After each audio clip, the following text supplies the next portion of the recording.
अभिलाषा दुबे स्वागत करती हूं आप सभी का इंसाफ की आवाज में। आइए नजर फेरते हैं आज के मुख्य समाचारों पर। मानगो जाकिर नगर में एक जमीन कारोबारी ने बिना दहेज के शादी करने के कुछ महीने बाद ही दहेज के लिए पत्नी के साथ मारपीट किए जाने का मामला सामने आया। बाप माँ से लेके हम लोग को भाई पूरा घर वाला लोग आके मारता है। चूरी लाइन 6 नंबर रोड में जाकिर नगर की रहने वाली मुस्कान बानो अपने पति और ससुराल वालों पर दहेज के लिए मारपीट करने का आरोप लगाया है। मुस्कान के अनुसार 4 जून 2020 को बावनगुड़ा जाकिर नगर के रहने वाले जमीन कारोबारी रहमत हुसैन उर्फ सोनू के परिवारों ने बिना दहेज के शादी करने का बात कहते हुए उसका निकाह कर दी थी, लेकिन विवाह के कुछ महीने बाद ही सोनू और उसके परिजन दहेज के लिए प्रताड़ित करने लगे।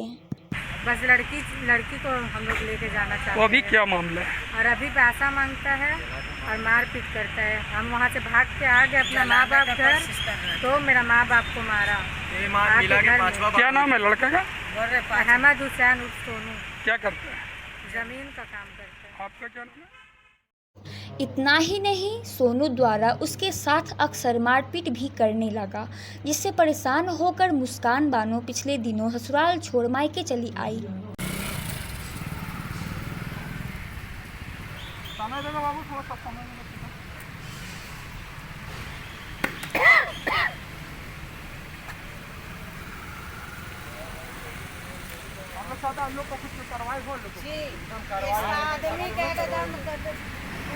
लेकिन सोनू वहां आकर उसके माता पिता के साथ मारपीट किया।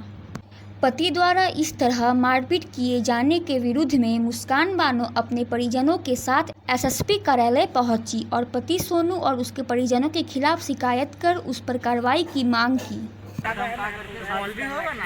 जमशेदपुर में तीसरे चरण लॉकडाउन को सख्ती से पालन कराने के लिए ट्रैफिक पुलिस ने चेकिंग अभियान तेज कर दी है। देखिए, जो मास्क नहीं लगाएंगे उनको तो कोविड-19 के तहत दिए गए दिशा निर्देश और नियमावली के तहत मैं उनको फाइन करता हूं, जो फाइन मेरा डेली होता है। और जो मास्क प्रॉपर तरीके से नहीं पहन रहे उनको भी हम लोग बता रहे हैं कि आप मास्क वैसा पहने कि कम से कम आपका नाक और मुंह बिल्कुल ढका हुआ है, सोशल डिस्टेंसिंग का पालन करें, हम लोग उनको बता रहे हैं। ट्रैफिक डीएसपी बबन सिंह ने शहर के विभिन्न चौक चौराहों के चेकिंग पॉइंट में पहुंचकर स्थिति का जायजा लिया। इस दौरान उन्होंने बिना मास्क और ई पास के लोगों से पूछताछ की।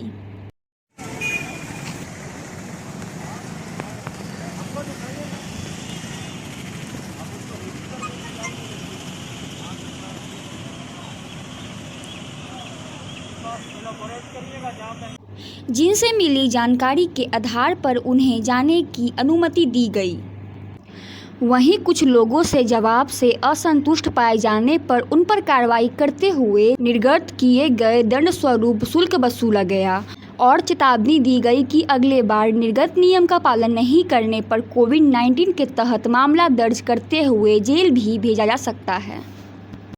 कोरोना संक्रमण को रोकने के लिए केंद्र सरकार द्वारा 18+ को वैक्सीन देने के निर्देश को लेकर पूर्वी सिंहभूम जिला प्रशासन ने बड़ी मात्रा में कोवैक्सीनेशन सेंटर बनाने का निर्णय लिया है, जिसके तहत बिष्टुपुर के पीएम मॉल में वैक्सीनेशन सेंटर का शुरुआत किया गया।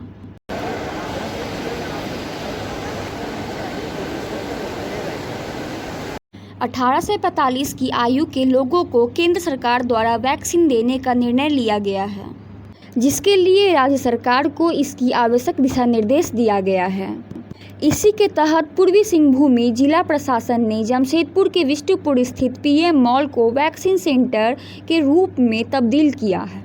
इस मौके पर उपस्थित जिले के उपायुक्त सूरज कुमार ने कहा कि शहर के युवा वैक्सीन लेने के लिए बढ़ चढ़कर हिस्सा ले रहे हैं, जिसके मद्देनजर रखते हुए प्रशासन ने छोटी मात्रा में सेंटर न बनाकर बड़ी मात्रा में सेंटर बनाने के लिए निर्णय लिया है।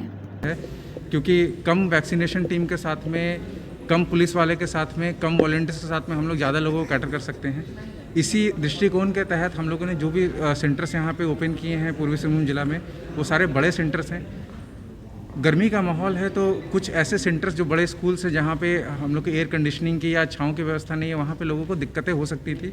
इसीलिए हम लोगों ने पीएनएम मॉल एडमिनिस्ट्रेशन से रिक्वेस्ट किया था कि अगर वो मल्टीप्लेक्स थिएटर्स जो इनके पास 6 हैं वो हम लोगों को वैक्सीनेशन के लिए यूज़ करने के लिए दें, तो हम लोग बड़े बड़े मॉल, सिनेमा घर, स्कूल एवं वैसे बड़े हॉल जिसमें बड़ी संख्या में लोगों को आराम से बैठने की सुविधा हो, वैसे सभी भवनों को वैक्सीन सेंटर बनाने का पहल शुरू किया गया है ताकि ज़्यादा से ज़्यादा लोग बिना किसी कठिनाई के वैक्सीन ले सकें। शुरुआत में पीएम मॉल में जो सेंटर बनाए गए हैं उसमें 1500 वैक्सीन देने का लक्ष्य रखा गया है, जो वहां की सुविधा देखते हुए पूरा कर लिया जाएगा। लोगों ने वेटिंग पर बैठाया, आपको जैसे 3 जगह आपका वैक्सीनेशन हो रहा है, जैसे से लगते जा रहा है आपका निकलते जा रहा है। वही आने वाले कुछ दिनों में मानगो पायल टॉकीज और कुछ निजी स्कूल में परिसर को वैक्सीन सेंटर बनाने के लिए पहल शुरू कर दी गई है। जमशेदपुर पोटका थाना अंतर्गत जोड़ी फाटक के समीप स्कूटी सवार एक अज्ञात युवक संदिग्ध अवस्था में मौत हो गई। बस इतना ही। तो ये क्या सड़क में था, कहाँ, नहीं सड़क में नहीं, किस जगह पे था? थोड़ा अंदर में था, गांव में था, थोड़ा सा अंदर मैदान तरफ में। घटना दिन के दोपहर की है, जो पोटका थाना क्षेत्र की जूड़ी गांव के लोगों ने फाटक के समीप एक युवक को घायल अवस्था में पड़ा हुआ देखा। वहीं समीप में स्कूटी भी गिरा हुआ था। गांव वालों ने तत्काल इसकी सूचना पोटका थाना को दे दी है, जिसे उसे घायल अवस्था में 108 एम्बुलेंस में एमजीएम अस्पताल लेकर पहुंचे, जहां डॉक्टरों ने जांच कर उसे मृत घोषित कर दिया है।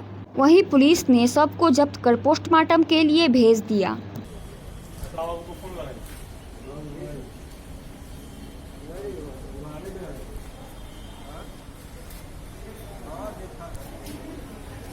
लोगों के अनुसार युवक रेल पटरी के समीप जिस अवस्था में गिरा पड़ा था, सिर्फ उसे उसके सर पे गंभीर चोट लगी हुई थी, बाकी शरीर में किसी भी हिस्से में किसी प्रकार का जख्म नहीं था। वहीं पुलिस स्कूटी नंबर के आधार पर उसकी जानकारी प्राप्त करने में जुट गई है। और इसी के साथ हमारा आज का ये वीडियो यही संपन्न होता है। अगर वीडियो पसंद आया हो तो हमारे वीडियो को लाइक, कमेंट, शेयर और हमारे चैनल को सब्सक्राइब करना मत भूलिएगा, ताकि देश विदेश से जुड़ी हर खबरें सबसे पहले आप तक पहुंच सके। धन्यवाद।